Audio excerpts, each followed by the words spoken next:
fureur, ensemble comme, ensemble, ils avaient tremblé de désir.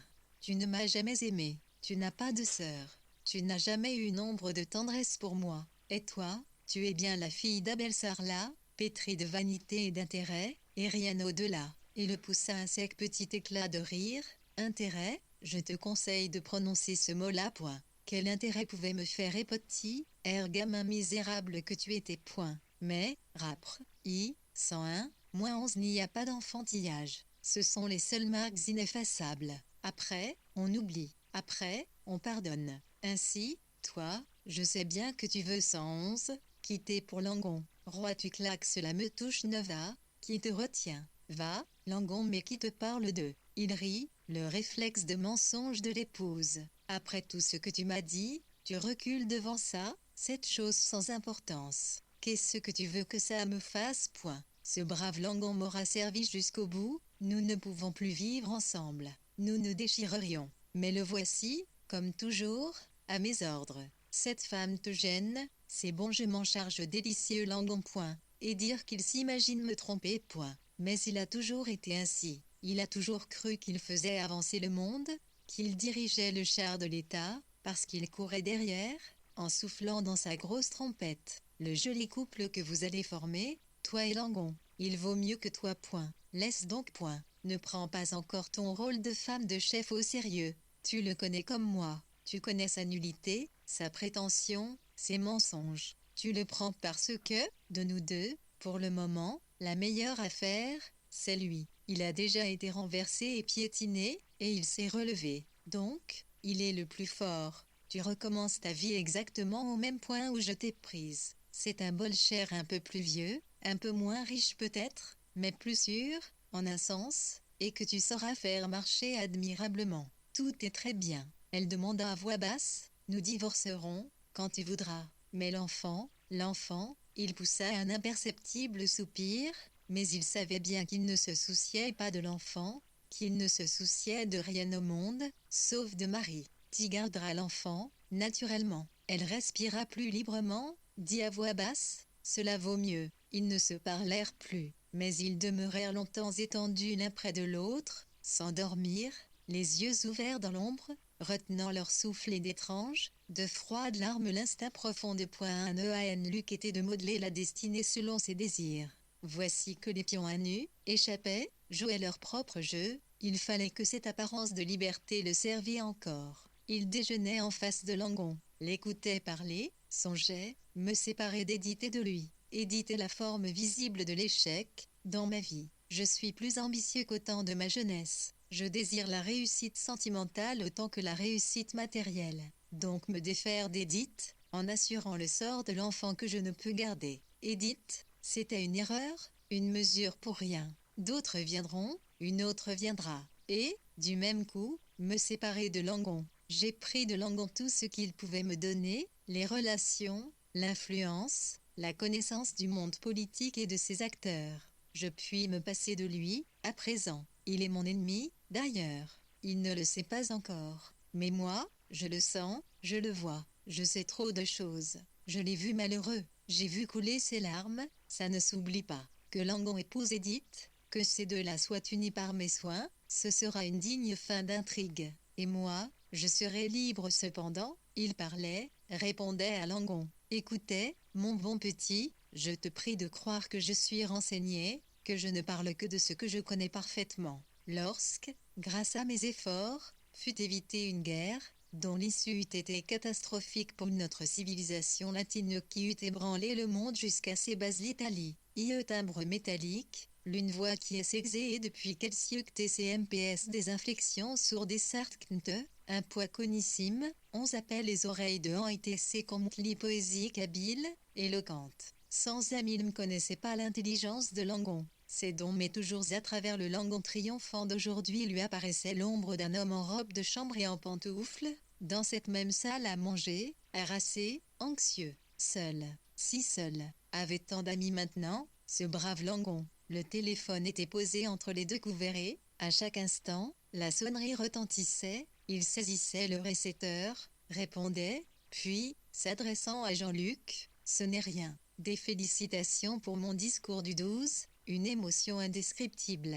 Je le savais. Au moment de le prononcer, j'ai été averti par une sensation comme j'en ai éprouvé une ou deux fois dans ma vie, quand une voix intérieure semble dire attention, mon bon vieux, tu seras encore éloquent, profond, brillant, certes, mais il ne t'arrivera plus que 2 ou 3 fois peut-être dans toute ton existence de toucher ainsi le cœur de cette foule qui t'écoute et veux-tu connaître le secret de ce pouvoir? Daguerre ne point, c'est un don de soi absolu, sans arrière-pensée. C'est une grande force, cela, mon petit, la force du mal, du chef, dominé en se donnant. Il se tut, soupira, avec une mélancolie charmante, et pourtant, ses paroles seront oubliées demain, ou qui sait, dénaturées, détournées de leur sens, pour servir les appétits des avides. Mais, bah, fais de ton mieux, voici ma devise. On servait le café. Il se leva, prends quelques notes. Je regrette le temps où tu me servais de secrétaire. Tu veux voler de tes propres ailes, un gamin. H s'approcha-t-il, lui centilitre prit l'oreille. Quand Luc pensa, c'est le moment, écoute, dit-il, il faut que J.C. te parle. De moi, de toi, viens, Angon. Il paraissait non pas inquiet, il y étonné, mais à l'avance envahi par un mortel ennui. Jean-Luc se hâta d'ajouter de moi par rapport à toi, si tu préfères. Aussitôt, les yeux de Langon reprirent leur éclat, pourtant, une expression attentive de chat à l'affût passa sur ses traits. Je t'écoute, mon bon vieux, mais sois bref. Tu connais ma vie. D'un mouvement là des épaules, il rappela le fardeau de devoirs et de travaux qui pesaient sur lui. Tu crois à mon amitié pour toi, demanda Jean-Luc après un moment de silence. Tu m'as rendu de grands services à un instant de ma vie où tous m'avaient abandonné. Jean-Luc fit un mouvement. Langon reprit avec force. Si, je tiens à en parler. Je ne l'ai jamais fait. La vie nous emporte. Mais il m'est doux, à l'heure du triomphe, de reconnaître ce que je dois à ton amitié. Tu as foi en moi. Il y a des moments dans l'existence d'un homme comme moi où la confiance d'un jeune garçon, presque d'un enfant encore, au fait, tu n'es guère plus qu'un gosse, même aujourd'hui. Quel âge as-tu? Cela réconforte autant que l'aide la plus efficace. Non, je n'ai jamais oublié comment tu es entré ici, notre premier déjeuner, ni mes paroles, ni rien, enfin, de ces heures affreuses ce jour-là, dit Jean-Luc, tu m'as parlé, je me souviens, de toi, de ta nature profonde. Tu m'as montré la différence qui existe entre l'homme public et l'être humain. Tu m'as fait comprendre que l'ambition dans ta vie n'était pas ce qui importait plus que tout. Or, il est une autre passion, à cette livive kmni, angon amour, h mon pan vixé un temps l'amour est ni moi et à mon centime bon likli un c les laisse cstpes à toi seul, la inx gdiri, 1, u, s 111. MTLI c'est fou c'est it 51 D c'est mour pour clic. Calix ne détourna pas le regard mais SCS. CINR 1111 telt pilles éclatants encore. Indéchiffrables il ne croit pas. Était-il enfin que nous. Fu ne m'imagine pas capable de te trolliper. Fu connaît mes sentiments pour toi. Je te considère comme un fils. Jean-Luc, j'ai pour vous deux une affection profonde. Assez cruellement, Jean-Luc le laissait balbutier. Sans un mot ou un mouvement, il avait appris à aimer avec sans circonflexiser non seulement sa voix, mais chaque trait de son visage. Le trouble, la peur de Langon lui inspirait une jouissance profonde. Il finit par répondre, ne cherche rien au-delà de mes paroles. Je ne vous soupçonne d'aucune vilainie, d'aucune trahison à mon égard. Merci, merci, murmura Langon. Mais ne me dis pas que je me suis trompé. Ce serait indigne de toi. Tu aimes ma femme. Langon baissa la tête. Mon enfant, connais-tu la parole si amère d'un grand écrivain anglais? La tragédie de la vieillesse n'est pas que l'on devient vieux, mais que l'on reste jeune. Eh bien oui, il est vrai. J'ai ressenti, à quoi bon le nier de l'amour. Moi, il avait commencé par jouer la comédie, songeait Jean-Luc, et maintenant, il avait créé une certaine image de lui-même à ses propres yeux, Dieu devenait la réalité. Peut-être n'as-tu pas su être, pour cette jeune femme, l'amie qu'elle souhaitait cette vie, auprès de toi, son insatisfaction pensante. Je l'ai aimée, d'abord, à cause de l'amitié que j'éprouvais pour toi. Maintenant, mais je n'y veux pas venir, Florida fière dans votre jeune vie, mes pauvres enfants. S'efflions-nous, Jean-Luc. Il m'oubliera. Ah mais non, pensa Jean-Luc avec une ironie qui s'adressait autant à Langon qu'à lui-même. Tu veux avoir le beau rôle et te défaire de moi, par la même occasion cette m'éva, tu n'es pas de force, il secoua tristement la tête. Trop tard, mon ami, nous avons échangé avec Edith des paroles irréparables. Il n'y a plus d'amour entre nous. Tu es moins coupable que tu ne le crois. Sans doute, je n'ai pas su lui donner le bonheur. Mais il n'est pas trop tard. Puisque tu l'aimes, n'aie plus de scrupules. Elle est libre. Mais l'enfant, murmura Langon. Edith gardera l'enfant. Tout à coup, Langon s'avança vers Jean-Luc, le prit dans ses bras et l'embrassa. À son vif étonnement, Jean-Luc vit sur les traits de Langon un reflet d'émotion réelle, une famille, Jean-Luc, un foyer point. Au fond, c'est toujours cela qui m'a manqué, vois-tu. Tu n'imagines pas ma solitude. Tu ne sauras jamais ce que j'ai pu éprouver en vous voyant vivre, tous deux, si jeunes, et que j'imaginais si unis, les retours sur moi-même, l'amertume. Il fit un mouvement de la main. Dans ses yeux brillaient de vraies larmes. C'est un dilemme. C'est un cas de conscience affreux. D'une part, la reconnaissance, l'amitié, de l'autre, le sentiment de ce que je me dois à moi-même. Puis-je refuser le bonheur quand il se pressentit? Je ne vis pas pour moi seul. Des milliers d'hommes profiteront de facilite de n'y à penser, de quatre mon activité, de cesser donner le bon regain, un c'est jeunesse que PR, Inram a une fraîche, tu y sentimonief sic, un victi 011, un tican lal noc, Jean l'en aperçoivent. Ni ignoble l'amour ou du malosigne Langon et couvreur que personne l'en.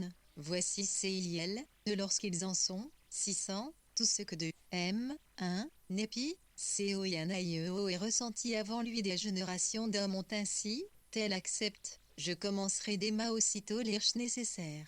Le divorce sera aisé, oui, mais je ne suis pas coupable envers toi, y est-il pas vrai demanda Langon avec angoisse. Mais non, mon vieux. Et, dit Langon, en hésitant, ta situation auprès de moi point. Elle deviendra très délicate, impossible.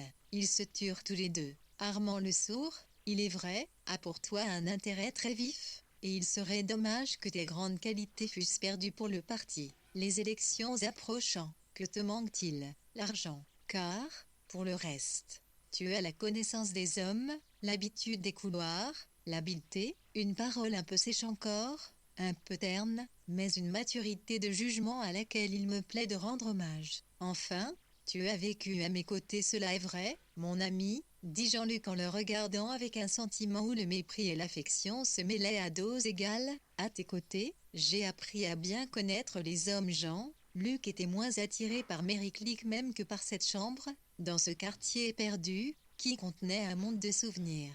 Voici, enfin, une lieu sur la terre, où l'on pouvait ne plus se battre, ne plus être à l'affût des moindres paroles, ne pas crâner, ne pas tendre sans cesse une volonté que les années eussent si vite. Quand il pénétrait dans ce corridor noir, au bout duquel tremblait la flamme du gaz, déjà un sentiment de paix l'envahissait. Il entrait, la fenêtre était ouverte. C'était le soir, tard, à l'ordinaire. Le printemps était venu enfin, ardent, impatient. Les arbres donnaient à la fois leurs fleurs et leurs feuilles, qui elles-mêmes se consumaient presque aussitôt et couvraient la terre.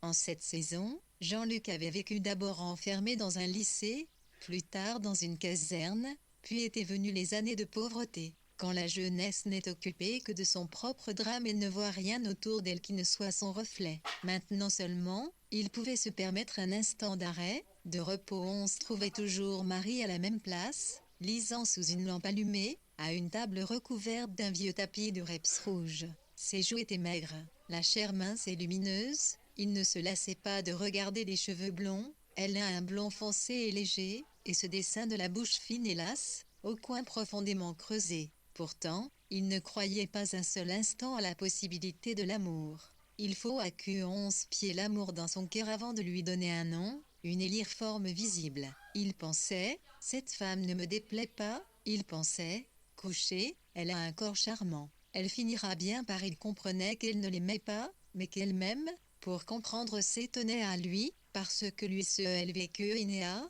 apte celle sauver tes ZE accent circonflexe AITBRR, abandonnait Nidane Sénorne l'élusait et à elle. Il avait été assez au creux d'une grande ville. Elle n'avait ni famille ni amis, certainement pas d'amant. Elle travaillait durement tout le jour.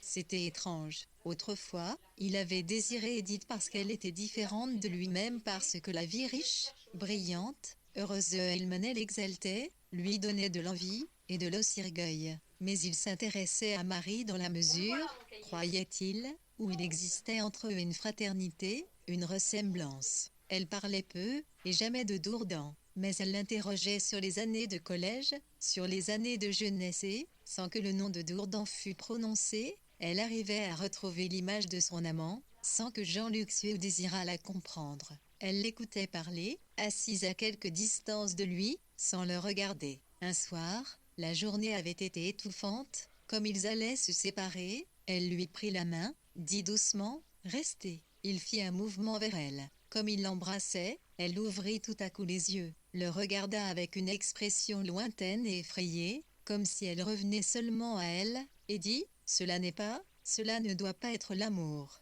Ne me reprochez rien plus tard. Ne vous attachez pas à moi. Je suis si seule, ce soir, désespérée. » Elle se laissa prendre, mais sans desserrer les lèvres, ni pour une parole, ni pour un baiser. Edith partit, emportant l'enfant. Elle allait vivre à Cannes, comme tous les ans, niais, à l'automne, elle ne reviendrait pas chez Jean-Luc. Sans doute, le divorce serait prononcé alors. Langon s'était offert à tout aplanir.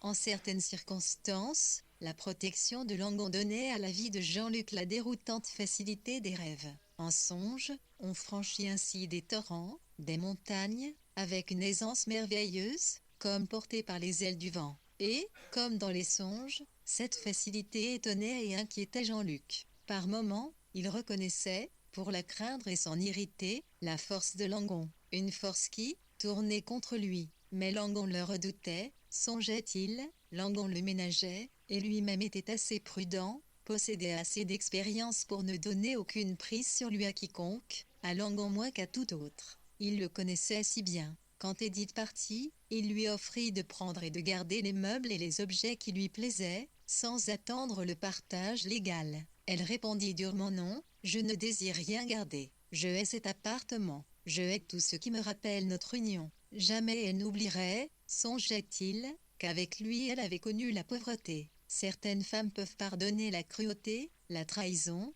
mais elles entendent en réserver les épreuves matérielles à l'homme seul. Quand l'enfant fut parti, s'étentant qu'il ne reverrait plus, sans doute, qu'en de rares moments, de loin en loin, Jean lui ressentit une profonde et soucieuse pitié, si lui était peu. Accent circonflexe dernier éclair de triste être le premier l'amour paternel seul, il se les retrouva non pas par cette solitude, ardemment souhaitée, mais socialement diminuée. Cette femme et ce petit faisaient de lui le daperne qu'il était devenu, solidement ancré dans elle seule, il se voyait semblable au petit Jean-Luc d'eau assuré, riche autrefois, sans attache, flottant, libre, trop libre. Il attendait la fin de l'année, la période et le sioral où il aurait l'appui d'Armand Le Sourd et de son groupe. Maintenant, il pouvait se permettre de ne penser à rien pour quelques semaines. L'été était venu, les chambres en vacances lui laissaient CNS tant de loisirs inquiets qui sont ce que l'homme de ce temps peut avoir de meilleur, de plus proche du bonheur. Il passait ses soirées, ses nuits avec Marie. Il ne donnait pas encore son nom à l'amour. Il pensait c'est une maîtresse agréable, et cela ira bien jusqu'à l'automne, mais ce qu'il n'avait pas encore compris dans son âme, son corps déjà le savait, son corps qui tremblait lorsqu'il la voyait, lorsque, dans une foule, au seuil d'un café, dans une rue, il la reconnaissait. À certains rendez-vous, il allait en pensant à elle avec ennui. À quoi bon perdre son temps avec cette femme? Que pouvait-elle lui donner? Point. M'attendait en songeant à son visage, à la nuit qui les attendait, sans impatience, sans désir. La porte s'ouvrait et, à l'instant où il pensait la voici. Ce souvenir qu'il me faut rentrer de bonne heure, que j'ai du travail, au même moment, son corps indocile frémissait de joie et d'amour. Elle s'asseyait auprès de lui, il lui parlait, comme à l'ordinaire, d'une manière légère, courtoise, assez froide, mais malgré lui, cherchait la chaleur de Marie, il retrouvait son odeur, la forme de ce flanc étroit qu'il pressait contre le sien. Le sein, 11111 touchait dans l'ombre de la voiture 11 R, Hit l'amour, et plus encore les instants après Rani, HRP qu'il ne trouvait que dans ses uns. Ra, il serre contre lui compagnie corps mince, un léger, 3, 11. Un drissement n'avait gêné, ressenti Niftli près sa femme maladifiée auprès d'M, NV, 1, Cette maîtresse inconnue, qu'a que ça, ioi, mieux voici que cette lème lui jamais il n'avait connu cette piqueur. Comme il se sentait bien, fan cette pauvre chambre.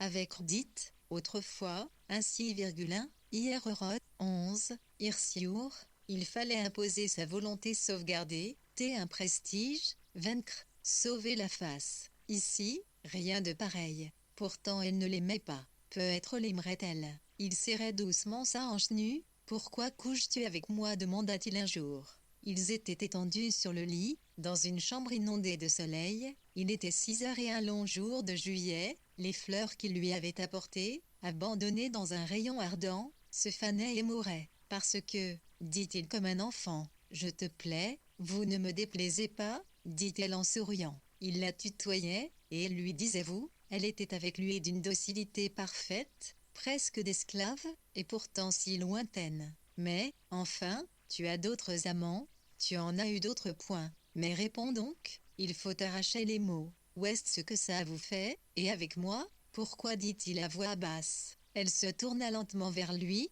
Tiens, j'ai des sens, moi, murmura-t-elle. Souvent, elle prononçait ainsi des paroles saintes et libres, mais, tandis qu'Edith, dans son mutisni, un 176 frémissement, un mouvement, Capalipierre la révélait tout entière.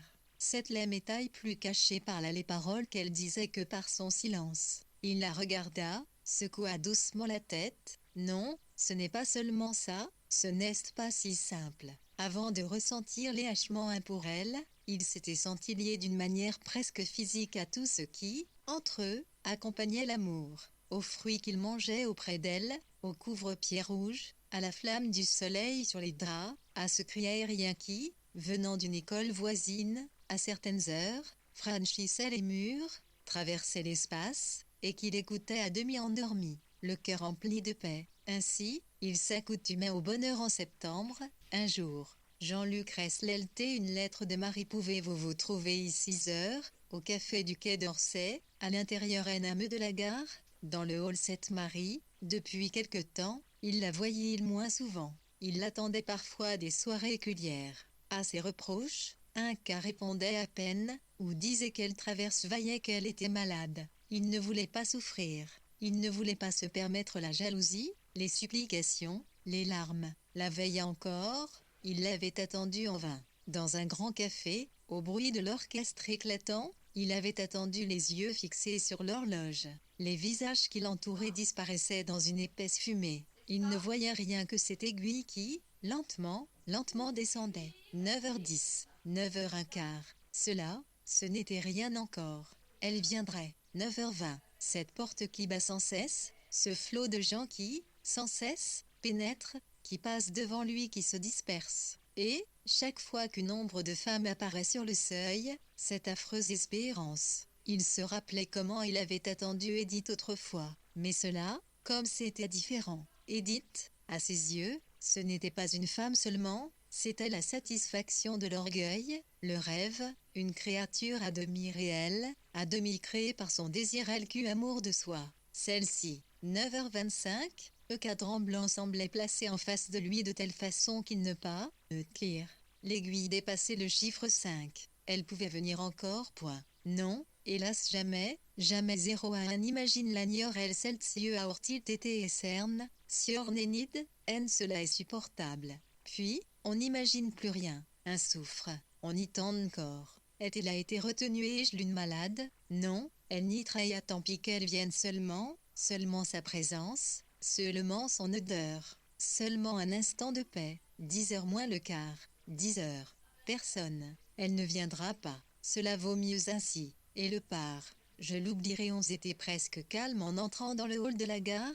Ce soir-là, il ouvrit la porte du petit café où il devait l'attendre.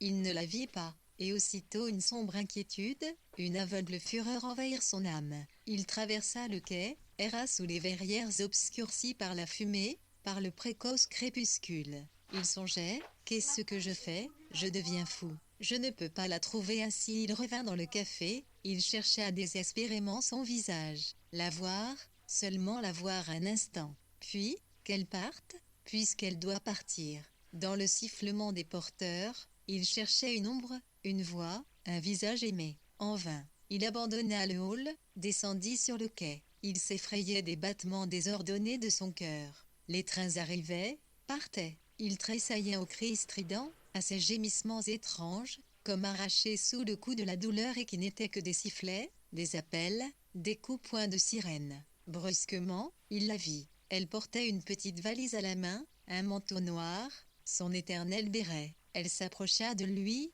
demanda « Pourquoi ne m'avez-vous pas attendu ? Je dois partir maintenant. Je voulais vous dire adieu mais où vas-tu ? Qu'est-il arrivé ?» Elle ne répondit pas. Elle lui avait pris la main et l'entraînait. Il demanda « Est-ce que tu pars pour longtemps ? Réponds, moi, Marie. » Elle dit enfin « Je ne savais pas ». Ils s'arrêtèrent. Ils étaient pressés contre un banc, la foule s'écoulait autour un air de « Elle, lit, je pars rejoindre Dourdan. Dourdan a été libéré, mais il ne peut habiter Paris. On est condamné à une interdiction de séjour. Je vais avec lui, je vais vivre avec lui, ne partira pas point. Dourdan et toi, je l'aime. » En lui, le réflexe de l'orgueil avait joué, l'orgueil si puissant dans le cœur de certains hommes qu'ils ne peuvent pas plus s'en défaire que de leur chair ou de leur sang. Avant tout, ne pas avouer, ne pas montrer que je suis touché, et, en même temps, il sentait avec épouvante monter à ses lèvres des supplications, de lâches prières. Il serait dit, se calma d'un surhumain effort, murmura, « Je ne savais rien. Oui, mais je vous avais toujours dit que je m'en irais un jour. Pardonnez-moi, je suis une misérable femme. Vous êtes heureux, vous avez votre famille, votre carrière, vous m'oublierez. » Elle se serra un instant contre lui. « Pardon, j'étais si seule. Vous ne pouvez pas comprendre cela, mais toutes les femmes me comprendraient. J'étais désespérée. Pour avoir un ami, des bras chauds, un corps vivant auprès du mien, j'aurais donné mon âme. Mais, serre. »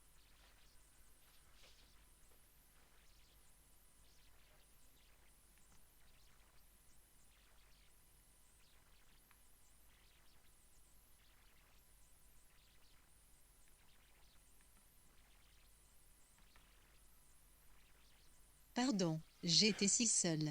Vous ne pouvez pas comprendre cela, mais toutes les femmes me comprendraient. J'étais désespérée. Pour avoir un ami, des bras chauds, un corps vivant auprès du mien, j'aurais donné mon âme. Mais, Serge, je l'aime. Vous n'avez que l'ambition et l'amour du succès dans le sœur. Vous ne pouvez pas comprendre. Marie, mais comment allez-vous vivre ? Elle haussa les épaules. Je ne sais pas. Reste avec moi. Ma femme est partie, qu'à te garderai. Je t'épouserai, sera riche, tu heureuse sera. Il se demanda tout coup pourquoi il ne lui avait jamais parlé du départ des Héclites. Ils étaient véritablement étrangers l'un l'autre, et pourtant, de perdre Marie, son cœur se déchirait. Il ne s'avouait pas vaincu encore. Il la suppliait, la retenait, lui promettait la fortune, le plaisir.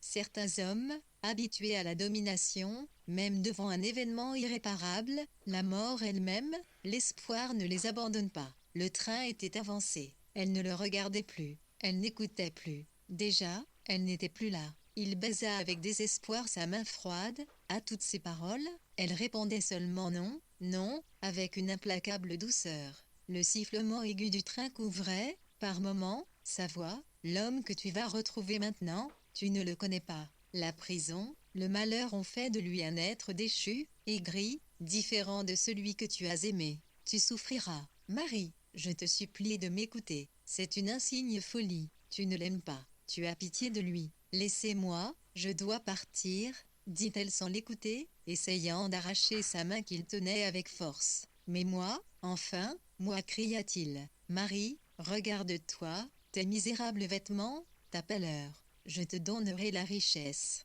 Je te donnerai. Non, je te donnerai tant d'amour, dit-il, et, en prononçant ces mots, les larmes enfin jaillirent, des larmes de honte. Elle lui échappa et sauta sur le marchepied centilitre 0 wagon. Tout à coup, elle se pencha vers lui, lui tendit la main à Dieu. Allez-vous-en vite point. Ne me regrettez pas, je ne vaux pas un regret. Le train partit. 12 après le départ de Marie, Jean-Luc se rejeta avec désespoir vers les intrigues de la politique. L'intrigue était nécessaire à son existence, comme peut l'être pour le chasseur la connaissance des habitudes et des ruses de son gibier. Mais elle ne lui apportait plus de bonheur, ni même cette joie aiguë, orgueilleuse qu'il avait ressentie si souvent. Il se rappelait sa jeunesse. Certes, rien n'est plus terrible que d'être ambitieux et de sentir le temps passer sans avancer, sans pouvoir déloger les autres des places occupées. Mais rien n'est plus amer que de voir de surhumains efforts donner si peu de bonheur. Il ne reste qu'une consolation possible, se dire qu'il n'y a pas de bonheur. Mais il songeait à Marie, à son corps, au lent et triste sourire avec lequel elle acceptait ses baisers, et il sentait que là était le bonheur, ou du moins une sensation de paix, un noir et doux sommeil de l'âme, perdu pour lui. Il se défendait avec rage, il se disait que l'assévissement à l'amour est indigne d'un homme, mais il ne pouvait pas lutter contre toute une part de son être, affamé de tendresse, qui s'éveillait en lui, voulait sa nourriture, et dont il se sentait avec épouvante devenir à son tour la proie. Amoureux, l'amour, il avait en des mots mêmes, son esprit, son caractère, ce qu'il y avait en lui de plus ardent, de plus ferme, voulait ne connaître, ne s'intéresser passionnément qu'au côté viril de la vie, à la politique, au succès, aux intrigues, mais son cœur n'avait plus un désir. La présence de Miremeselle, sa voix assolit pas même sa chaleur, il savait c'est son amour viril devant la vie, elle a cette île une attitude digne, et l'autre qui l'aime ce y importe, la seule force. Dans l'extrait uni.1c, amour est facile était sans jeunesse vaincre il y a tant de désirs perdus leur aiguille mais il avait 30 espeurs un, ISD, ajoute certaines joies en ton, où elles aiment le pouvoir de l'habitude. T'ont pas encore acquis tout cela ne valait qu'il avait aimé, eut pas, à ses yeux un présent septembre était, cette aisance de Marianella, sec et ardent. Il travaillait la nuit, dans la discipline en lui 16 ans, l'appartement vide. Il dressait, c'est de songer à marialiser, ses désirs. Il s'interdit parvenait mais tout à côté, par moments point une page, repoussait les dossiers, se penchait, la tête sur son bras une seconde, les yeux fermés, et la vague de douleur si longtemps, sévèrement contenue, bridée, refluait en lui, l'envahissait tout entier, avec un sauvage désir de Marie, de sa présence, de son odeur. Puis, la douleur aiguë s'atténuait, reculait, ne laissant qu'une lancinante et sourde tristesse. Il ne pouvait plus travailler cependant. Il se levait, repoussait sa chaise, allait sur la terrasse, revenait dans la chambre d'Édith, dans celle du petit Laurent. Il ouvrait les fenêtres plus largement, essayant de capter tout l'air respirable, mais, ces nuits-là, la chaleur était telle que le courant d'air ne procurait même pas l'illusion de la fraîcheur, qu'il ne parvenait pas à sécher la sueur sur son corps. Il marchait pieds nus, d'un mur à l'autre. Toutes les portes étaient béantes, un souffle continu faisait claquer les lettres sur sa table, retenu par l'épais presse-papier de cristal fermait les yeux. Marie, il revenait dans sa chambre, se jetait sur le lit, étreignait l'oreiller de ses deux bras autrefois, dans sa petite chambre serrée comme paix comme autrefois, pour Édith, dessus du ludo, c'est comment avait-il pu vaincre son amour pour Édith tâchait désespérément de retrouver la froide 183 logique qu'il avait éloignée qu'il y laissé ces temps-là il ne pouvait que ce qui acceptait, lui rendait centuple son amour. Mais il n'avait pas besoin mademoiselle Marie s'il pour lui de l'amour l'est d'elle, il l'inficiait amoureuse de Dourdan, il l'aimait, il était la victime, d'une force déchaînée, l'insensé, cure, connaissait pas, qui l'effrayait, qui est irréelle plus puissante que lui on se ressentait une Sophie, Asdoer Pélin il songeait, c'est comique, je souffre maintenant seulement de tout ce qui, toute ma vie, m'a manqué, la solitude, le froid du sœur, tout ce que l'on supporte si allègrement dans la jeunesse, tout ce qui,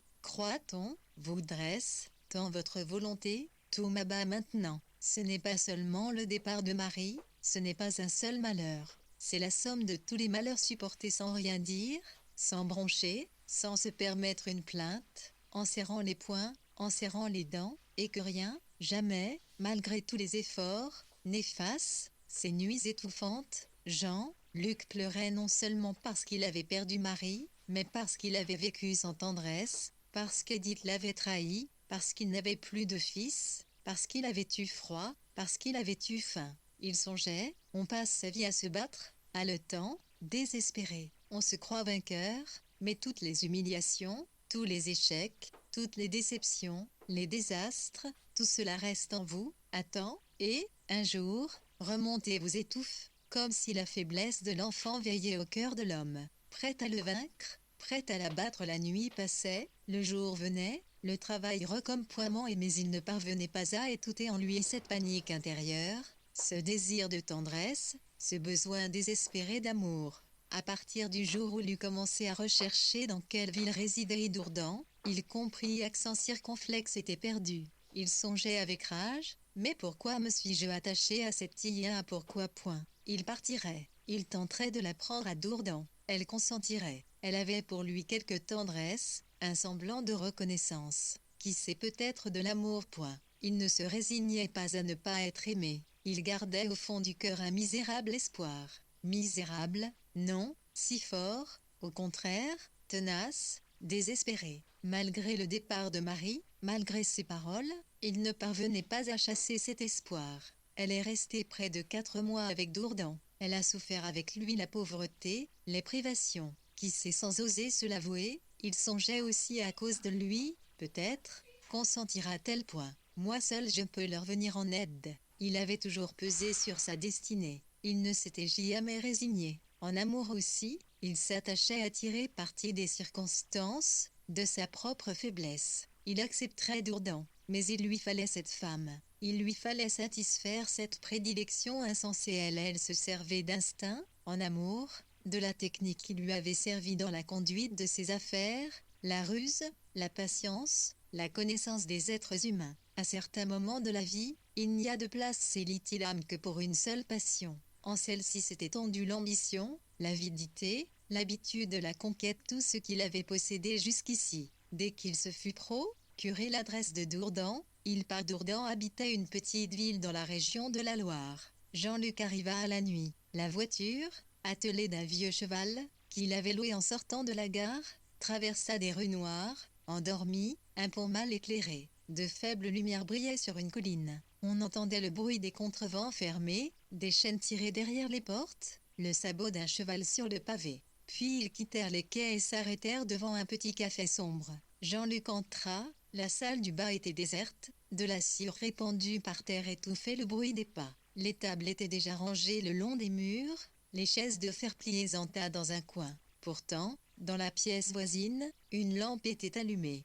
Quelques hommes jouaient encore aux cartes. Il n'était pas plus de 9 heures. Jean-Luc demanda où était Dourdan. On lui montra sa porte, au premier. L'escalier était étroit, encastré entre 2 murs. Jean-Luc montait lentement, tâtonnant dans l'obscurité. Il frappa, reconnut la voix de Dourdan, entra. La chambre ne contenait guère qu'un lit immense en acajou et 2 fauteuils de paille. Sur le lit, Marie était étendue. Dourdan écrivait, un buvard sur ses genoux. Il poussa une exclamation étouffée. Toi, il avait peu changé, mais il paraissait plus pâle et malade. Jean-Luc tendit sa main. Dourdan hésita à la prendre, dit enfin froidement, tu t'es souvenu de moi. Il ajouta, je sais que Marie s'est adressée à toi. Jean-Luc ne parvenait pas à desserrer les lèvres. Dourdan poussa vers lui une chaise. Pardonne-nous, c'est si petit, ici. Il s'assit lui-même sur le lit, auprès centilitrée silencieuse. C'est Marie, blême, pourquoi es-tu moins un assez contre moi? Cette demanda enfin Jean-Luc. Je ne pouvais, athée et un litre je n'avais ni gent, ni point un nez, or, tu le sais, ni mi-science. Maintenant serait autre lot, ce oui, seulement, maintenant il est trop tard. Mais je ne t'en veux nullement, vieux, nullement, dit-il d'une voix ironique et géante. Alors, toi, ça va bien, tu es heureux. Ta femme, pourquoi parler de moi? C'était pourquoi parler de moi point. Tu es bien bon de t'intéresser à moi. Tu t'imagines que je ne suis plus bonne à rien, que je n'arriverai pas à arranger ma vie tout seul. On vit en prison comme ailleurs. On vit après la prison, quand je ne serai plus bouclé ici. Jean-Luc vit le regard suppliant de Marie, qui arrêta les paroles sur ses lèvres. Il comprit que Dourdan refuserait toute aide de sa part. Mais Marie, sans doute, était heureuse de le voir, espérait qu'il les aiderait. Il songea, la tenir ainsi, que savait Dourdan, était-il possible qu'il sût par Marie point? Mais non, Marie tremblait, il le voyait. Elle craignait qu'un mot va révéler leur liaison. Allons, il la tenait bien. Il se sentit plus calme. Il dit, veux-tu me promettre, du moins, en cas de nécessité absolue, de t'adresser à moi? Mais oui, mon vieux, mais oui. Ils se turent tous deux. Jean-Luc marcha vers la petite fenêtre, regarda la rue vide, un fanal devant la porte, et vous vivez là depuis point. Depuis ma sortie de prison, dit Dourdan d'une voix perçante, étrange, presque hystérique, tandis que son visage restait impassible. Jean-Luc songea, il est touché à mort, il ne se relèvera plus. Elle doit le comprendre. Elle reviendra. J'ai appris par Marie que tu étais l'alter ego de Calixtel, Angon, futur député toi-même. Tu ne crains pas de te confronter qu'en venant me voir 1111 voix que non, fit, usement Jean-Luc. Il attendit un instant, ajouta, écoute, s'il t'est pénible de me voir, dis-le-moi franchement, je comprendrai. Quoi cria tout à coup Dourdan, que peux-tu comprendre? Il notamment croit que je t'envie, n'est-ce pas? Qu'il m'est impossible de regarder sans haine ta figure heureuse, tes beaux vêtements, mais sais-tu que tu n'as pas l'air trop heureux toi-même, mon ami Jean-Luc 7.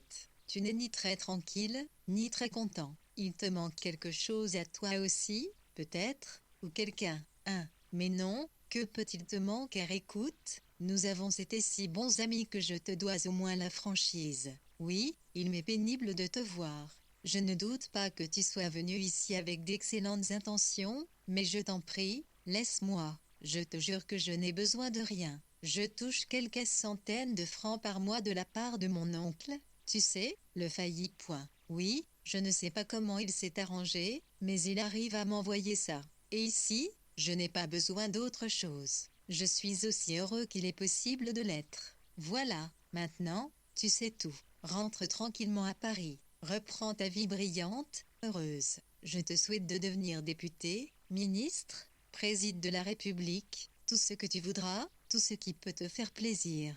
Va, maintenant, mon petit vieux, va. Au moment où Jean-Luc allait descendre, Dourdan se tourna vers Marie, va avec lui, montre-lui le chemin allumé, dit à Pétrole. Elle prit des mains de Dourdan l'allant suivez-moi. Ils traversèrent la salle du café, là sur une table et sortit avec Kitanosa et Amphiacre attendait au coin de HTRT. Il lui saisit la Marie. Il pleuvait, le dit d'une voix entrecoupée viens avec moi. Elle secoua Achitette sans le pondre. Jean-Luc demanda, on le sait, n'est-ce pas? Je n'ai jamais rien dit, mais il a soupçonné, deviné, je le crois. Je craignais de votre part une démarche, une lettre. Je lui ai dit que je vous connaissais. Elle tentait vainement d'arracher la main qui tenait la sienne. La pluie tombait sur leurs visages. Il était plus calme pourtant, sûr de lui. Elle était à sa merci. Il retrouvait sa force. Si j'arrivais à vous faire partir d'ici, à obtenir la grâce complète de Dourdan, serais-tu plus heureuse?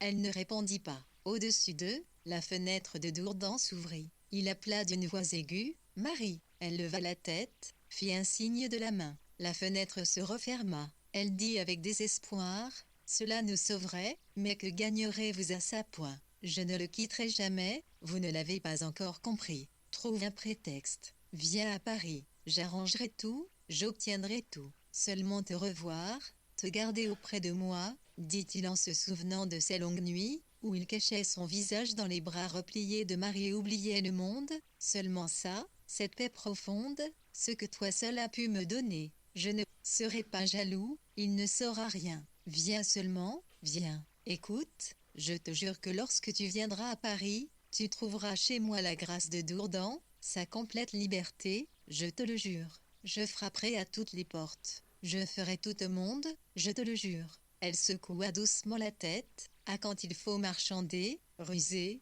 vous êtes à votre affaire. Partez maintenant, partez, dit Jeanne précipitamment. Elle remonta les marches, ouvrit-les, il la vit traverser la salle, prendre la lampe et disparaître partie. 2 mois s'écoulèrent. Jean-Luc attendait. Ainsi, quand il avait joué sur Langon, misé sur Langon, il n'est attendu, l'âme envahie par une seule pièce, celle de réussir, d'être le plus fort. Il avait fait toutes les démarches nécessaires pour obtenir la grâce de Dourdan, il ne restait plus que les dernières formalités, cela s'accomplirait aisément dès que Marie viendrait, car il n'eût rien donné pour rien. Il lui fallait la présence de Marie, il l'achetait, il acceptait Dourdan, mais il se débarrasserait de lui avec des menaces, ou avec de l'argent. La volonté impitoyable, l'âpreté, la ruse, pour lui, n'étaient pas perdus, mais il les projetait dans l'amour. Cependant, il y avait dans sa carrière cet arrêt brusque qui survient parfois lorsque tout a trop bien, trop facilement marché dès le commencement. Il avait dû abandonner certaines places, où il s'occupait trop ouvertement des affaires de Langon. Il songeait que cela valait mieux. Pour la campagne électorale qui s'ouvrait, il valait mieux laisser de côté, pendant quelque temps, tout ce qui se rapportait à l'argent, faire oublier qu'il était le gendre d'Abel Sarlat. Chose étrange, ceci, qui avait été presque ignoré en son temps, surgissait dans des articles malveillants, dans des conversations et des allusions autour de lui. Il avait méconnu l'influence d'Édith sur l'esprit malléable de Langon. Maintenant qu'elle allait devenir sa femme, elle avait pris auprès de lui la place que Jean lui avait autrefois occupée. Langon voyait par ses yeux. Il avait réussi à lui faire entendre, Jean-Luc était son rival, son ennemi naturel, Yetk, hostilité, Jean-Luc la pressentait seulement, Ilran avait pas encore goûté les fruits. Il avait revu Langon chez Armand Idezour, un Langon glacial, distrait grand patron, voilé de discrétion et de silence comme Madame Jupiter, lorsqu'il descendait chez les Martel. Armand le sourd semblait trouver un subtil plaisir à les voir fun auprès de l'autre, à les opposer l'un à l'autre. Par moments, ses yeux allaient de Jean-Luc à Langon, comme s'il les jaugeait, les évaluait en esprit. Jean-Luc éprouvait, pour la première fois de sa vie, une lassitude profonde. Cette carrière si soigneusement ordonnée, à laquelle il avait sacrifié tout au monde, voici qu'elle lui apparaissait terne et triste, comme un long chemin, dangereux, dur, qui ne mène que vers une fin certaine, la mort. Le pouvoir, le succès étaient des rêveries d'enfants. Il n'existe plus de royaume là où des milliers de roitelets se sont partagés l'héritage. Il quittait ces hommes, dont il connaissait trop bien les passions, les réactions, les gestes et les paroles, et revenait s'enfermer dans son appartement vide, rêver à Marie, et l'attendre. Il était sûr qu'elle viendrait. Il n'y fallait que la patience et le temps. Et, en effet, un soir, il la trouva chez lui. Ainsi, 4 ans auparavant, quand il était venu le supplier d'aider Dourdan. En l'apercevant, il ne ressentit pas de bonheur, mais un enivrement désespéré. Il dit doucement, « Dans une semaine, Dourdan pourra revenir ici. Je lui trouverai du travail. Ne t'inquiète pas, ne pense à rien. Je t'aiderai, je t'aime. » Il la prit par la main, toucha ses joues, ses cheveux, « Toi point. Enfin, toi point. » Il la serra contre lui et vit qu'elle tremblait de fièvre. Son visage pâle et décomposé, ses doigts glacés l'effrayèrent. « Marie, tu es malade 192 oui, dit-elle, c'est pour cela que lui Sergius a accepté en ligne votre aide.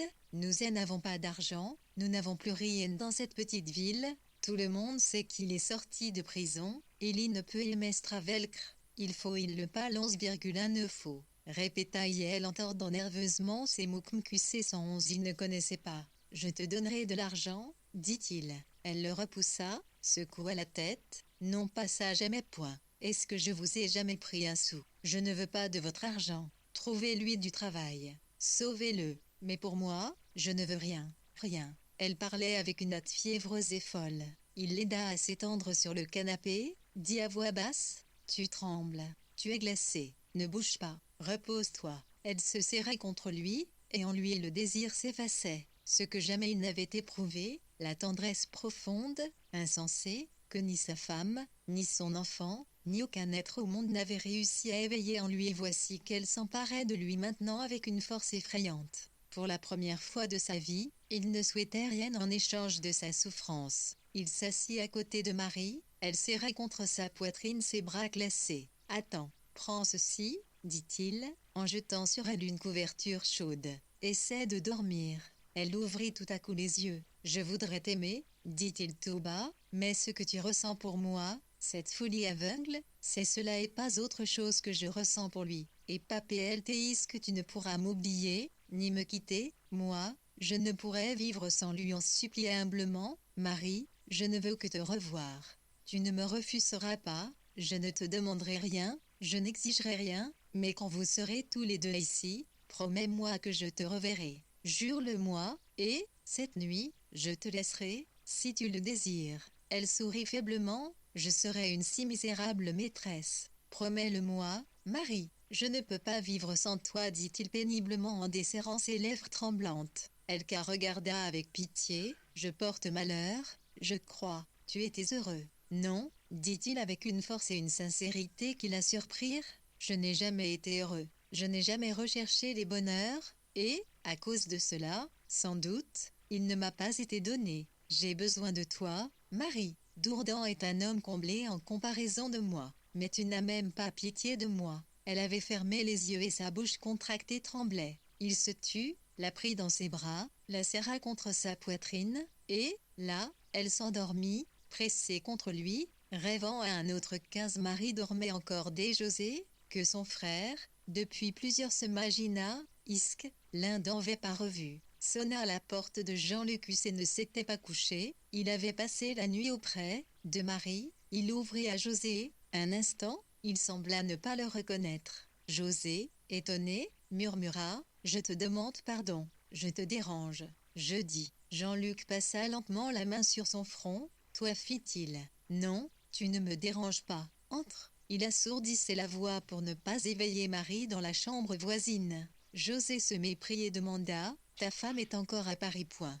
J'avais cru. » Jean-Luc le fit entrer dans le petit salon d'Édith, vide. José regarda les murs peints en soupirant, « Comme c'est beau, ici. » Il accepta une tasse de café que lui offrait son frère.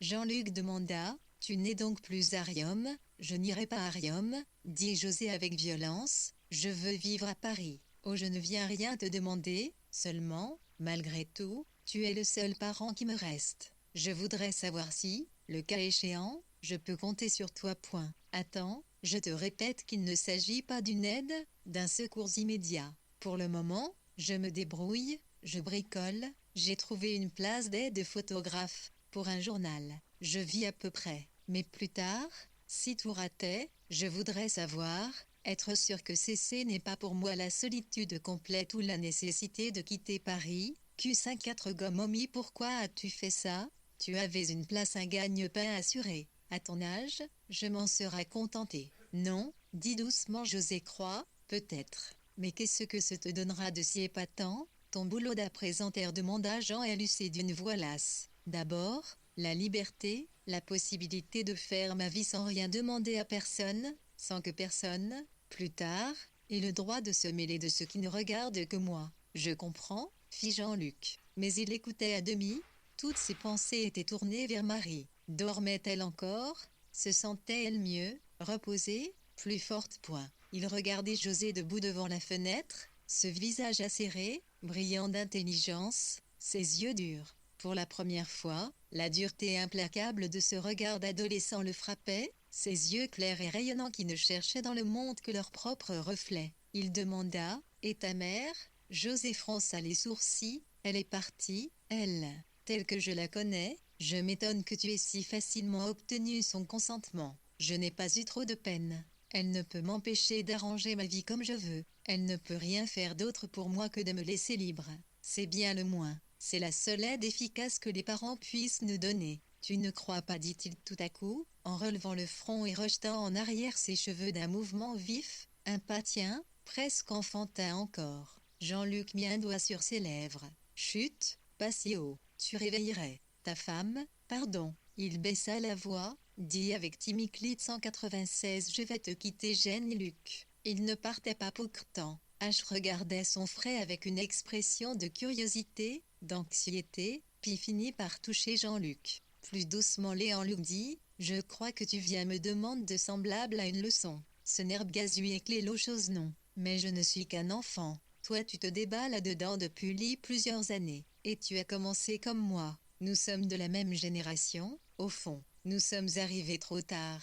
Au banquet de la vie infortunée qu'on vive quand il ne reste plus de petits fours, et que le barman a enfermé son shaker, dit Jean-Luc. José sourit, son sourire même semblait défiant, paraissait entr'ouvrir à peine les lèvres et s'effacer aussitôt. Maman m'a dit que je n'avais pas le droit de la sacrifier ainsi, qu'elle était seule au monde, que c'était mon devoir de penser à elle d'abord. Mais ce n'est pas vrai, n'est-ce pas, Jean-Luc? Point. Nous n'avons qu'une vie, si courte et si précieuse. Rassure-toi, songea Jean-Luc, c'est à ton âge, contrairement à ce qu'on croit, qu'elle paraît courte. Elle est longue, au contraire, lorsqu'on a télescopé un nombre de sensations suffisantes. Et il y en a si peu, on en a si vite fait le tour, le succès, l'échec, quelques instants de plaisir, mais il ne le dit pas. Il pensa tout à coup qu'il l'eût avoué à son père, à un vieux, mais pas à cet enfant. Il avait honte devant cet adolescent d'avoir vieilli, de s'être adouci. Il demanda d'un accent différent, mais, pratiquement, Qu'est-ce que ça te donne, ta nouvelle vie? Elle doit être difficile, misérable. Je vois des gens, dit José avec vivacité. Tu ris, toi ça te semble tout naturel.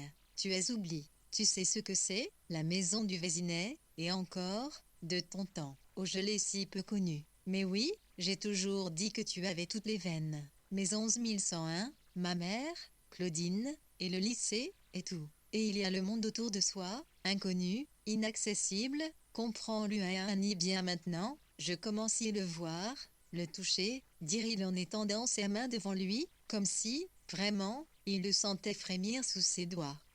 Inexprimable. Oui, passionnant, mais inutile. Comment? Pour savoir comment réagissent les hommes, il ne faut que de l'intelligence. Pour savoir comment on réagira soi-même, il faut de l'expérience. J'essaie chaque jour de me discipliner davantage, dit José à voix basse. Je crois que je me connais bien. Je n'en doute pas, dit Jean-Luc avec un imperceptible accent d'ironie. Que pouvait-il lui dire point? Il commençait à peine à entrevoir ce qui, pour lui seul, en cet instant, était la vérité. Elle l'occupait tout entier. Il n'avait pas le désir de la partager avec autrui. Il songea, si je lui disais, moi, que tu admires pour mon impassibilité, mon implacabilité, mon amour du succès, mon ambition victorieuse, je suis la proie du plus lâche amour. Non pas de l'amour, mais de moi-même, de tout ce que je n'ai pas eu, de tout ce que j'ai repoussé, de tout ce qui m'a paru honteux et bas, et qu'il était en effet, car c'est cela le plus affreux. Je sais bien que ce que je ressens est une indigne faiblesse, un sentiment méprisable, mais il est plus fort que moi. José ne comprendrait pas. Mon père, autrefois, ne m'a-t-il pas dit quelque chose de semblable? Je n'ai pas compris. On ne peut comprendre cela avec son instinct ou sa raison, mais avec son corps rassasié, son sang assagi, son cœur exigeant. Ah tant pis. Il y a une consolation à se dire que 198 ceux qui viendront après vous seront aussi sots, aussi faibles, aussi malheureux que vous-même. Il fit un mouvement, il lui semblait entendre la voix de Marie, elle l'appelait. Il ne ressentait que le désir de voir partir José, de rester seul, pour si peu de temps mon Dieu, avec Marie. Il prit le portefeuille, jeta sur la table, en sortit un billet, le 500 lianes qu'il mit dans la main, le José puis se leva. Jos comprit, il accepta l'argent. Jean-Luc pensa qu'il n'était venu que pour cela. Il le poussa doucement vers la porte. Pardonne-moi, on m'appelle. Reviens quand tu voudras.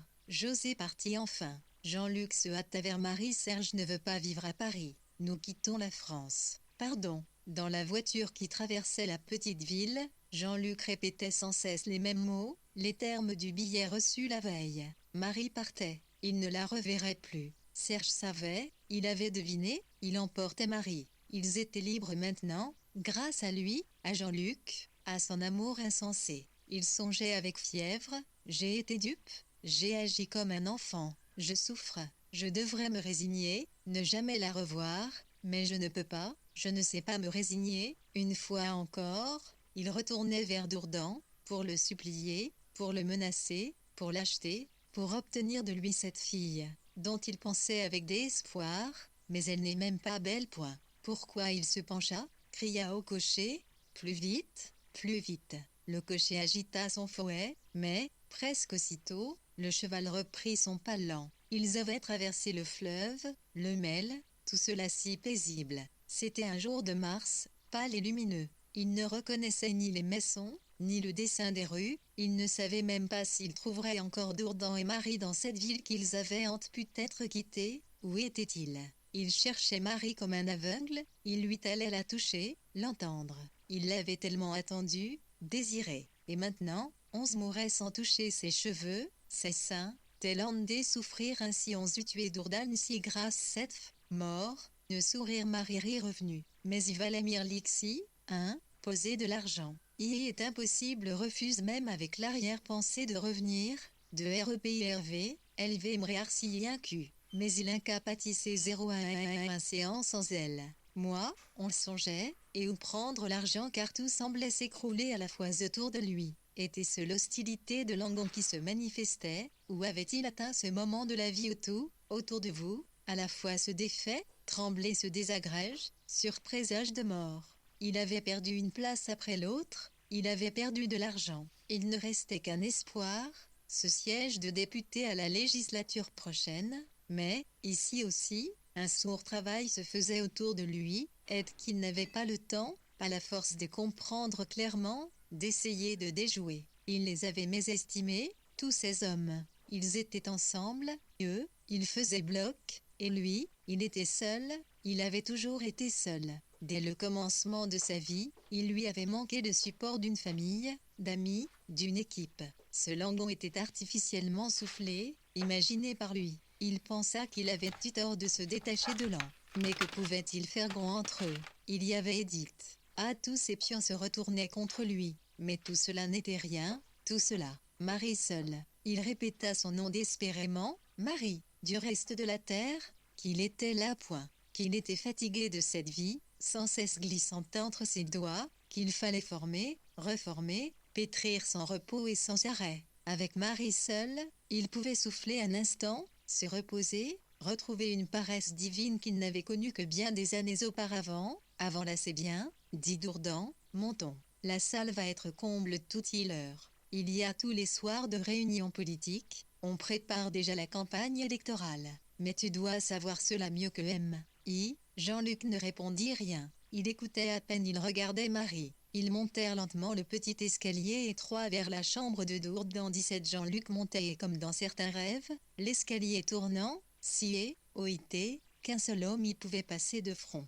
Semblait s'allonger sans cesse et ne jamais finir. La lampe que Dourdan tenait à la main éclairait une rampe de bois, légère, peinte en gris, et une gravure galante sur le mur. Ils entrèrent dans la chambre, Jean-Luc revit le grand lit à la couette rouge, la cheminée allumée, l'étroite fenêtre mansardée. Oui, il ne se trompait pas. Malgré son aspect misérable, cette chambre était douce et amicale aux deux êtres qui y pénétraient avec lui. Le soupir de Marie, quand elle s'assit auprès du feu, était un soupir de bien-être, de repos. Ils étaient pauvres, ils étaient abandonnés, mais ils étaient ensemble, ils allaient partir, ils étaient jeunes, leur vie recommençait. Dourdan allait et venait sans parler dans la pièce, rangeant des papiers, ne regardant pas Jean-Luc. Jean-Luc dit enfin, calme, vous partez? Oui, dit Dourdan, Marie t'a écrit, tu le savais? Il ne répondit pas. Où allez-vous? En Amérique du Sud. Le nom du patelin ne te dirait rien. LB a trouvé une place là-bas?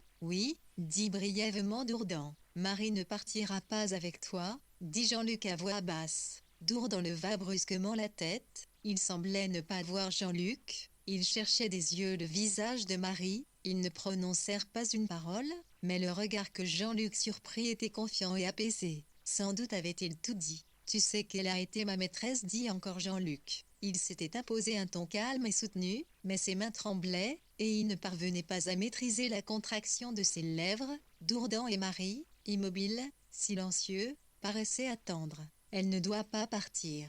Tu lui offres une vie si misérable. Tu es pauvre, Serge. Tu n'as rien. Moi, elle sait qu'avec moi elle sera heureuse. Elle a été heureuse avec moi, Serge. Marie fit un mouvement, voulut parler, mais Serge secoua doucement la tête, et elle se tut. Elle a été heureuse avec moi, je te le jure. Dans la vie que tu vas mener, comment t'embarrasser d'une femme? Réfléchis. C'est impossible, monstrueux. Serge, écoute, je me procurerai de l'argent, dit-il avec désespoir. Je te donnerai autant d'argent que tu le voudras. Seulement, va-t'en point. Laisse-la. Ne me réponds pas tout de suite. Réfléchis point. Tu es fini. Tu n'as plus rien. Sans argent, ta vie est à l'avance vouée à l'échec. Vous partez là-bas, plein d'espoir, mais vous serez réduit à la misère, à la honte. Tandis que seul, avec l'argent que je te donnerai, tu pourrais être sauvé. Vous avez déjà été séparés. Vous avez vécu. Réfléchis, Serge. Prenez garde, vous n'accepterez pas, et dans 6 mois d'ici, vous ne vous pardonnerez pas d'avoir refusé. Il prit la main de Marie. Viens, je t'en supplie, viens. Il sera plus heureux, crois-moi, viens. Je ne peux pas vivre sans toi. 206 de la salle du bas montait une rumeur grandissante de porte-PS de Voisère, poussa Violoni, elle eut le nez à nez, I, P. 11, 11, S, Usred. Saziri ouvrit la petite escalier étroit, n'avait pas de palier, se trouva sur la plus haute Marie d'Our, I, Jean Lupen, à travers ses dents sereines dit avec EES, Serge, le ne laisserait pas, tu ne peux pas comprendre, ne me connais pas. je n'ai jamais tenu à rien, mais cette femme, H me la faut, que ses paroles lui paraissaient faibles et maladroites. Point. Ce n'était pas avec des paroles qu'il eût fallu se défendre, mais avec ses dents, ses poings. Malgré lui, il les leva vers le visage de Dourdan.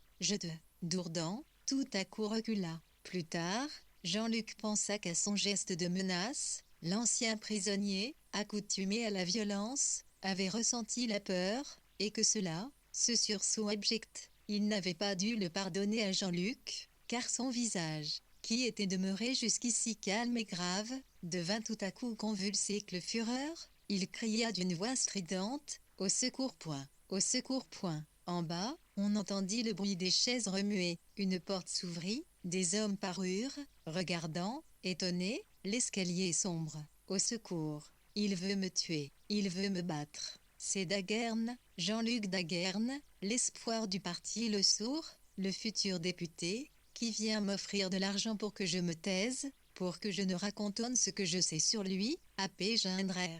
Il est le G de Sarlat, vous savez point. Sarlat, le failli point. Il a partagé avec lui l'argent des épargnants point. Jean-Luc saisit Dourdan par les épaules. Les deux hommes roulèrent jusqu'au bas des marches, on te sépara. Dans l'affreux tumulte, on entendait clamer encore Dourdan Daguerne point. Rappelez-vous bien son nom, elle Daguerne point. Les mains écorchées, les vêtements salis, enfin, Jean-Luc se trouva dehors. L'approche des élections emplissait le pays de journalistes, à l'affût d'échos scandaleux. Le lendemain de l'agression, dans une petite feuille locale, parut le récit du scandale. Un journal de Paris le reproduisit. On retrouva le nom de Sarlat dans le passé de Jean-Luc. On avait su qu'il avait épousé la fille de Sarlat, mais tous oublient si vite à Paris, dans un certain monde, que c'était à peine si ce nom éveillait un souvenir. Mais les journaux hostiles à Le Sourd le reprirent, l'amplifièrent, publièrent une photo oubliée, datant du mariage de Jean-Luc. Ce n'était pas, à proprement parler, un scandale que Dourdan avait suscité, mais de vagues rumeurs, dont Langondaille leur faillit pâtir autant que Jean-Luc, car ses adversaires se hâtèrent de tirer parti de ce mince événement pour le déconsidérer. Seulement, Langon avait été si souvent attaqué, déconsidéré, que, pour lui, cela avait peu d'importance. Un discours, de belles attitudes, quelques promesses suffirent à faire tourner, une fois de plus, pour lui, la chance. Pour Daguerne, c'était différent, Le Sourd ne lui dissimula pas les difficultés qu'il allait éprouver. Avec son accent rocailleux, paysan, son parler lent, ses petits yeux vifs qui ne regardaient jamais en face, il accueillit Jean-Luc doucement, presque affectueusement, presque avec pitié. « C'est embêtant, mon vieux. C'est une histoire qui ne tient pas debout, je vous l'accorde, mais, justement, ce sont les seuls devant lesquels on se trouve sans défense. Du bruit, du vent point. Allez donc savoir ce qu'il y a dessous, hein, 11 temps de Sarlat, cela vous aurait fait moins de tort, parce que là, il y avait des accusations nettes, franches, mais ici, je volirais pu, que faire point. Se taire, bomber le l'os, laisser passer l'averse, dans l'intérêt du parti, dans votre intérêt. » Jean-Luc écoutait avec profonde lassitude. On songea, ça ne m'amuse plus. Voilà, c'est cela qui est terrible, c'est cela qui me tue. Le goût, le sel de la vie s'en est allé. Je connais trop bien le jeu. Je l'ai connu dans ses détails, de trop bonne heure. Je pourrais gagner encore, je pourrais m'agiter encore, mais cela ne me dit rien, ça ne me donne rien. Il quitta Le Sourd. Il avait parfaitement compris que, s'il se présentait aux élections, l'échec était certain. Il envoya à Le Sourd la lettre que celui-ci attendait, toute réflexion faite. L'intérêt du parti, etc.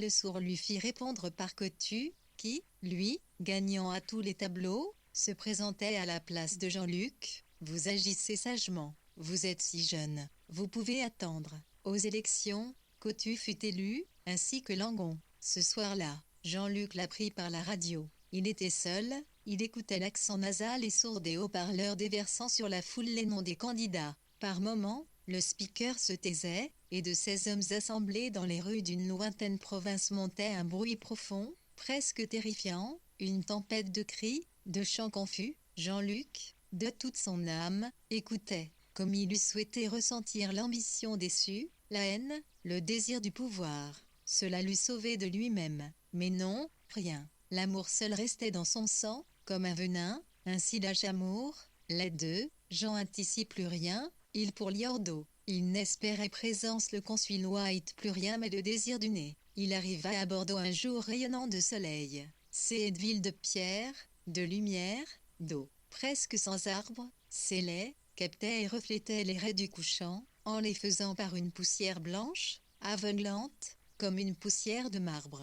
Quelques jours avant le départ de Marie pour Bordeaux, il lui avait eu accent aigu cri, à tout hasard, risquant que sa lettre fût lue par Dourdan. Il avait supplié Marie de se rendre à son hôtel avant le départ du paquebot, elle viendrait, songeait-il.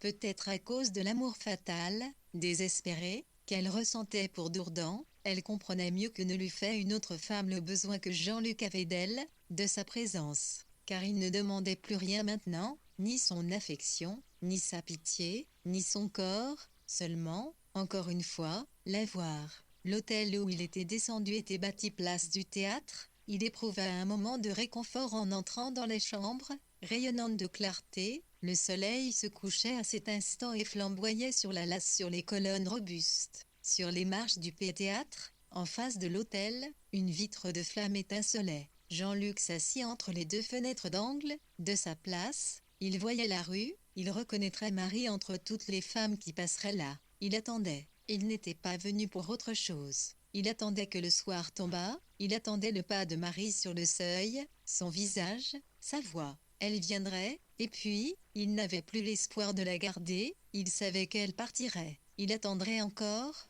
que la nuit passât, que le paquebot partît, que le jour se levât, que la place sur l'oreiller devint froide. Ce fut en imaginant cela avec tant de force qu'il formula à lui-même ce qu'il désirait une fois, une heure encore, elle devait consentir. Il attendait, et, autour de lui, en lui, la vie s'arrêtait par moments, il regardait les trois lits blancs, éclairés de soleil, et il se trouvait bien, perdu dans cet hôtel, réfugié dans le creux de la foule indifférente, tapé au fond d'elle, trouvant enfin une sorte de chaleur qui, toujours, l'avait fui. Le crépuscule semblait s'élever de terre, monter jusqu'à mi-hauteur des maisons, tandis que le haut des toits et quelques vitres encore réfléchissaient des torrents de flammes. C'était l'heure du dîner, bientôt la place se vida. On entendit le bruit des portes fermées, des volets abattus sur les vitres. Jean-Luc ferma à demi les yeux, se souvenant de la petite ville où, pour la dernière fois, il avait vu Marie. Il frémit. La dernière fois.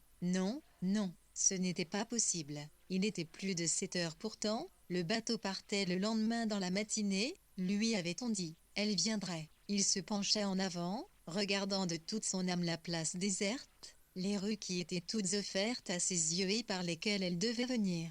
Des pigeons s'étaient abattus sur les marches du théâtre, il était tard, la petite rue en face de lui devenait d'instant en instant plus sombre, il ne verrait rien maintenant, la lumière n'éclairait que les colonnades et le pavé. Les passants formaient des ombres indistinctes. Dans quelques minutes, le café déverserait sur la place une foule sombre et confuse, ses yeux clos, et il n'écoulait plus que les pas dans l'intérieur de l'hôtel, le bruit d'une porte ouverte et refermée voix qui appelait. Mais ce une n'était pas elle ce N, F l'y a jamais ES de nouveaux points commença à calculer, agit, usitaire, jusqu'y chance avait, la leur, un délire, les ans en lui que parvelé j'avais point, JRD 7, 11 y avait si perlu et spicre, raidement pourtant, il savait qu'elle viendrait il de se jeta sur le lit, étreignant les oreillers froides à ce acharné bras, les serrant contre sa bouche, il laisse espérer, attendre. Il savait que rien, ni sa passion, ni son courage ne pourraient l'aider cette fois-ci, mais cela, cette Téna, cité désespérée, c'était la dernière arme,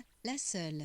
Il ne pensait plus, il ne souffrait plus. Seul demeurait dans son cœur une oppression, un sentiment d'étouffement si fort, si purement physique, qu'il le distrayait parfois. Il lui semblait que sa respiration ne passerait plus dans sa gorge serrée. Encore un instant d'angoisse, un instant d'attente, c'était elle, c'était son pas, il le reconnaissait, il s'assit sur le lit, il enfonçait ses dents dans les lèvres, le pas s'éloigna. Il avait tant de fois imaginé ce pas pressé, hésitant, ralentissant devant sa porte, cette poignée qui tournait doucement, sa propre voix, c'est toi, enfin, Marie que, lorsque tout fut accompli comme il l'avait souhaité, il ne ressentit pas de surprise et, à haine, le bonheur. Maintenant il fallait la garder, puis refermer ses bras sur elle, de toutes ses forces, et ne jamais plus les desserrer. Elle entra, elle s'assit à côté de lui, sur le bord du n'avait pas allumé la lampe, ce qu'il lui fallait, lit. Ce n'était pas les traits de son visage, ni son regard,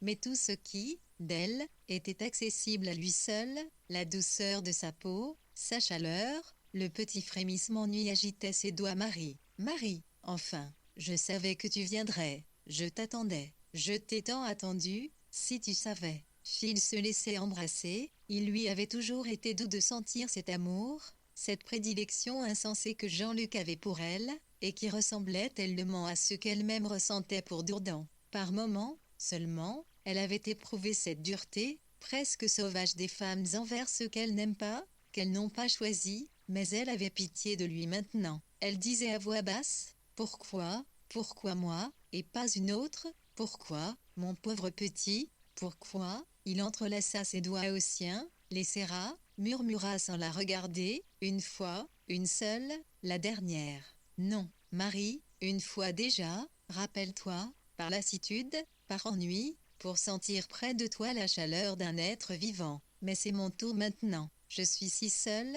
si tu savais. Non, non, ainsi, sans amour pour toi, sans désir, chérissant un autre, te quittant pour un autre, quel bonheur cela peut-il te donner? Il cria, avec un accent de colère et de souffrance, ce n'est pas le bonheur. C'est un moment d'oubli que toi seul peux me donner. Elle ne répondit pas, sous ses baisers, il sentit les larmes qui coulaient de ses yeux. Tu as pitié de moi, Marie demanda-t-il doucement. Elle murmura, de toi, et de moi. Pourtant, elle se laissa prendre une dernière fois. Il avait attendu la fin de la nuit du l'heure à laquelle le bateau va partir.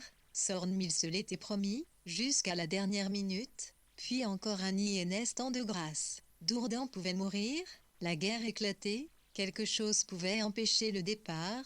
Il avait attendu que s'effaçât sur l'oreiller la marque imprimée par leurs têtes jointes, puis il était parti à son tour, revenant vers Paris, et reprenant sa vie au point, croyait-il, où il l'avait laissée. 3 semaines plus tard, un soir déjà chaud du commencement de l'été, José, en quête de 1000 francs et d'un repas, téléphona à Jean-Luc et se fit inviter. Il savait que son frère ne s'était pas présenté aux élections, mais il imaginait une infinité d'intrigues. Il trouva Jean-Luc fatigué, les traits vieillis, le regard éteint, mais sa voix était aussi calme qu'auparavant et l'accent léger de sarcasme plus amer, plus las qu'il ne l'avait été. Il était à demi dévêtu, assis sur la terrasse, un livre à la main. Pour la première fois, José vit une ressemblance entre le visage de Jean-Luc et celui de leur père. Il prenait de même cet aspect frileux qui avait été celui de Laurent Daguerne. José songea, comme son échec le touche. Moi, rien ne me découragerait avec Jean-Luc. José ne paraissait jamais défiant ou froid comme le sont les jeunes gens en face de leurs idées. Il venait à lui avec confiance, lui parlait comme à un égal,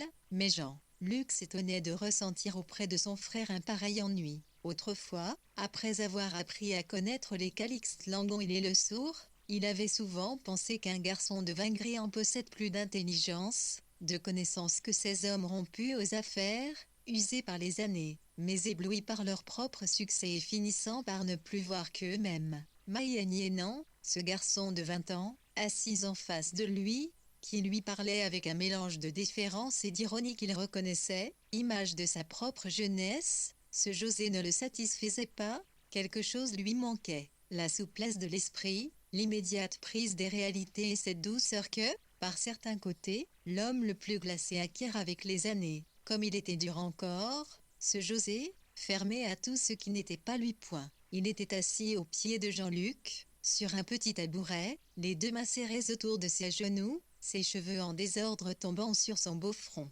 Jean-Luc, qui avait, depuis plusieurs instants, cessé de l'écouter, demanda tout à coup, « Quelle est cette femme à qui tu as téléphoné en même temps qu'à moi ? Je te demande pardon, tu venais de raccrocher, on a sonné, j'étais encore branché avec toi, sans doute, j'ai entendu. Tu as une maîtresse ?» José haussa les épaules, « C'est une fille bien, dit-il, en hésitant légèrement sur les termes. Ça ne l'a pas empêché de coucher avec moi dès la 2e rencontre. Mais tu sais comment sont les femmes.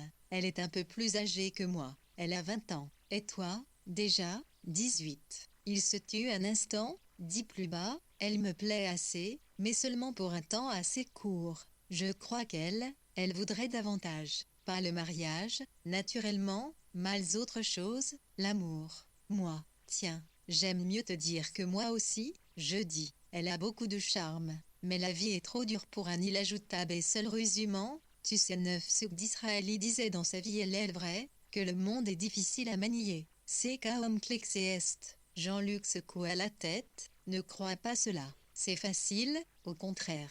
On souffle aux hommes et ses désirs et ses propres rêves. Ce qui est terriblement difficile à manier, c'est soi-même, c'est son propre sœur. Il prononça ces derniers mots plus bas, comme s'il en eût éprouvé un sentiment de honte. Puis il demeura silencieux. José parlait encore, mais, maintenant, son frère ne feignait même plus l'attention. Il se leva brusquement, revint dans le salon, il était vide, nu, il commença à marcher d'un mur à un autre, sans prendre garde à José, qui le regardait avec surprise. Il avait oublié José, c'était visible. Il s'approcha de la fenêtre, souleva un rideau, demeura debout, le dos tourné. José ne voyait de lui que sa main sur les plis du rideau qu'il froissait entre ses doigts d'un mouvement saccadé et étrange. José se leva, vint à côté de son frère.